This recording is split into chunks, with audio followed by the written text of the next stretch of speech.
Hey there, Titans. I'm Jessica Lucero. And I'm Morgan Klein, filling in for Eric Resendez. And welcome to Titan Weekly, your information source for the latest news, trends, and events. The California Office of Emergency Services released an earthquake advisory for Southern California in response to a report of multiple small earthquakes that took place in the Salton Sea. The release of the advisory has prompted concern over the lack of homes which are insured for damage caused by earthquakes and other similar incidents.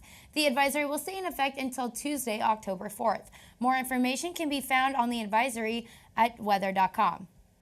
The world of politics is heating up with not one, but two debates set for this week. The vice presidential nominees Democrat Tim Kaine and Republican Mike Pence will face off Tuesday, October 4th at 6 p.m. This is the only debate this election that will feature the vice presidential candidates. Hillary Clinton and Donald Trump will have their second presidential debate on Sunday, October 9th at 6 p.m.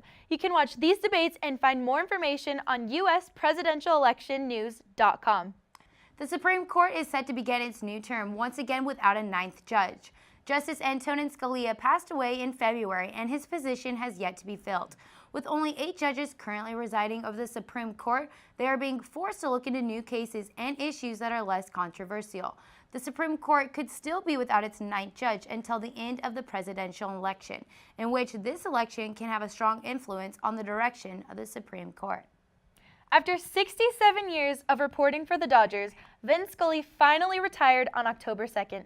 Scully has worked for the Dodgers since they were located in Brooklyn and traveled with them to California. He's called some of the MLB's greatest games, including feats of Jackie Robinson, Sandy Koufax's perfect game, and Clayton Kershaw's no-hitter. His unique play-by-plays have even landed him his very own star on the Hollywood Walk of Fame. Vin Scully mentioned that what he would miss most about the game is, quote, the sound of the crowd cheering, end quote. The Dodgers ended their last home game with Scully by clinching the NL West and tipping their hats up to the press box, while the crowd gave him a standing ovation. Thank you to the greatest of all time, Vin Scully.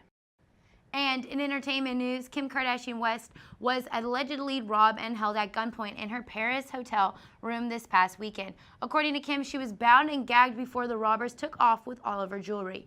Kim has now left Paris and has reunited with her husband, Kanye West. There is no news yet regarding those who robbed her. And that's all for us here at Titan Weekly. Tune in next week for another episode. And be sure to check out our other shows that Titan TV has to offer. I'm Morgan Klein. And I'm Jessica Lucero. See you next week, Titans.